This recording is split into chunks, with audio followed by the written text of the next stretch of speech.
কালকে অনেকটা ইমোশনাল হয়ে পড়েছিলাম, যদিও তো কালকে তো সকালবেলায় মাকে নিয়ে যাব হসপিটালে। আমার মাকে নাকি চিকিৎসা করার জন্য আমাকে নোংরামিও করতে হবে। আমার নিজের সংসার বাঁচানোর জন্য অনেক শুনে নিয়েছি না, আমিও আমার মাকে সুস্থ করব, সেটা লোকের বাড়ি কাজ করে বা রাস্তা ঝাড় দিয়ে, যেটা হোক। এখন ভেবে নিয়েছি আমি আমার মতে চলবো। সে কেউ যদি থাকে থাকবে, নাহলে ঠিক আছে, চলো টাটা সবাই। গুড ইভিনিং বন্ধুরা, তোমরা সবাই কেমন আছো? আশা করছি তোমরা সকলেই ভালো আছো। তো চলো আর একটা নতুন ভিডিও নিয়ে চলে আসলাম তোমাদের সামনে। আর গুড ইভিনিং বললাম কারণ এখন পুরোই বিকেল হয়ে গেছে।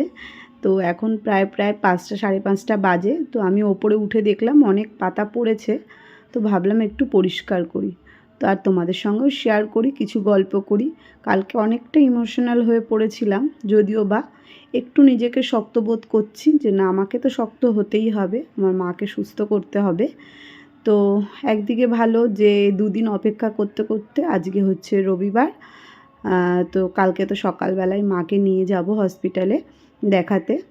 তো কিছু লোক না, দুঃখিত, তো কিছু লোক না, নিজেদেরই লোক বলেছে যে আমার মাকে নাকি চিকিৎসা করার জন্য আমাকে নোংরামিও করতে হবে।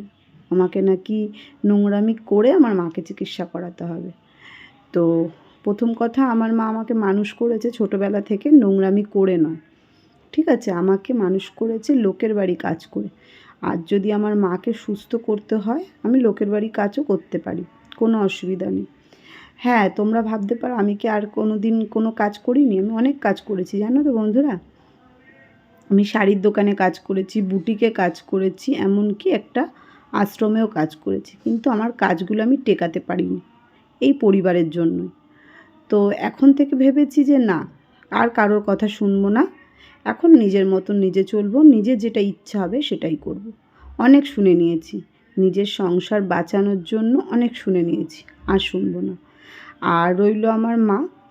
তো মা যখন আমাকে এত ভালোভাবে মানুষ করতে পেরেছে লোকের বাড়ি কাজ করে, আর আমার ধারণা আমিও আমার মাকে সুস্থ করব, সেটা লোকের বাড়ি কাজ করে বা রাস্তা ঝাড় দিয়ে, যেটা হোক, কিন্তু নোংরামি নয়।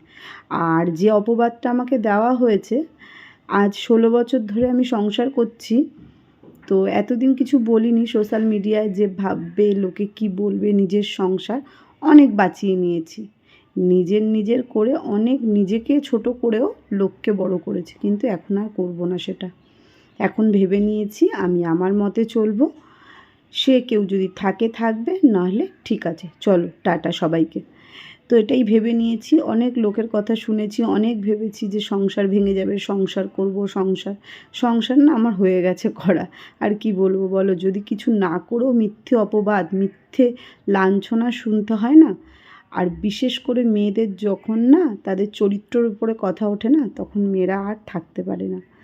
মেয়েরা সব সহ্য করতে পারে, নিজেদের চরিত্র নিয়ে কেউ কিছু বললে না সহ্য করতে পারে না। দেখো, কিছু মেয়েরা হয়তো করে, আমি বলছি না করে না, এখনকার মেয়েরা করে, কিন্তু যারা করে না তাদের কিন্তু ভীষণই গায়ে লাগে এই সমস্ত জিনিস। কেউ করে শখে, কেউ করে অভাবে, আবার কেউ করে ওই তো বললামই শখে। যাই হোক, আমার কোনো শখও নেই, আর আমার অভাব থাকলেও আমি সেই রাস্তায় যাব না, কারণ আমি সেইভাবে মানুষ হইনি।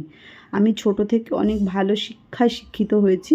হতে পারে আমার পড়াশোনা কম, আমি আমার দিদি মরে যাবার পর থেকে আমি সত্যি কথা আমার পড়াশোনাটা একটু ডগমগ হয়ে গেছিলো। তো যাই হোক, ওই বয়সটাই তো খুব খারাপ, তার জন্য আমার ছেলেকে নিয়ে আমি একটু চিন্তিত থাকি। ক্লাস 9-এ পড়ে, আমার জীবনটাও এই টাইমেই বিগড়ে গেছিলো।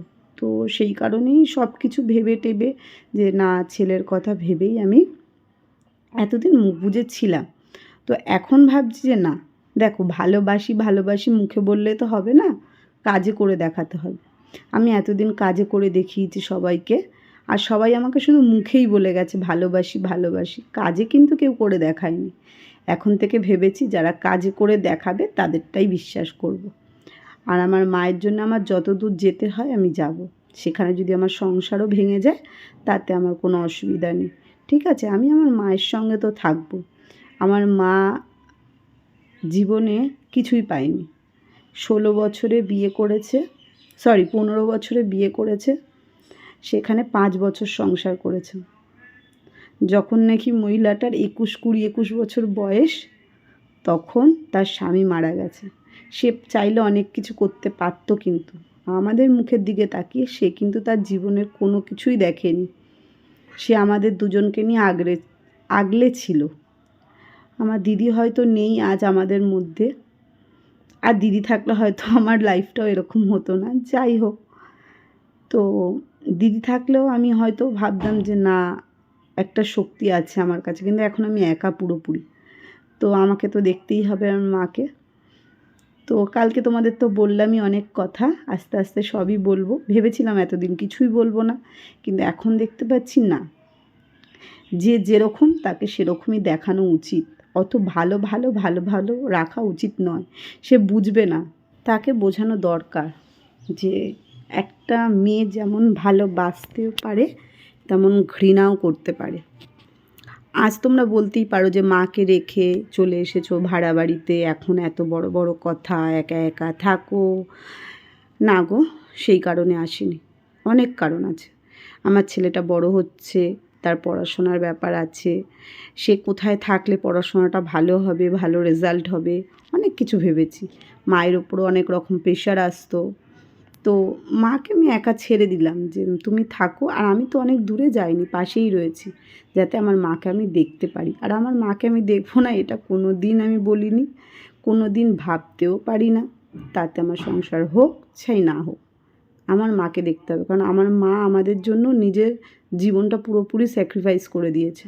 সুতরাং আমাকে তো দেখতে হবে বয়সকালে, না? আর যখন দেখছি আমার মায়ের শরীরটা এতটাই খারাপ, আমার মা কিন্তু এখনও ইনকাম করে, জানো? আর ওনার যখনই যা ইচ্ছা হয় আমাদের দেয়। এখনও আমি আমার মাকে কিছুই বলতে পারিনি যে না, আমি দেখি কত দূর করা যায়।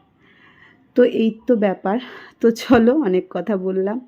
তার মধ্যে দেখো এইদিকে মা কীর্তনে গেছিলো, মা প্রসাদ নিয়ে এসছে। মা এগুলো খাবে না, তাই আমি বলছি এইগুলোই খেয়ে নেবো, আর রাতে খাবার লাগবে না। সেটা নিয়ে ছেলে বলছে দেখো মা, দিদা কীরকম, মানে মা বললাম কারণ আমার ছেলে আমার মানে আমার মাকে ও মা ডাকে। এমনি দিদা ডাকে, কিন্তু যখন হচ্ছে গিয়ে তোমার একদম নর্মাল কথা বলে তখন মাই বলে ফেলে। তো যাই হোক, বলছিল দেখো মা, মা বলছে যে এটা খেয়ে নাকি হয়ে যাবে রাতে। তাই আমার মা বলছে হ্যাঁ তো পাগল তার জন্য। তো বলছিল দিদাকে দাও, আমি না, দিদাকে দেওয়া যাবে না। এই তো এইভাবেই চলছে। মায়ের মুখটা দেখে তোমরা বুঝতেই পারছো, মায়ের শরীরটা অনেকটাই খারাপ, এসে শুয়ে পড়েছে। কিন্তু ওই যে ক্লাব মাঠে যেতে দিই, একটু কীর্তনে যেতে দিই, কারণ ওনার একটু মুডটা ভালো থাকবে।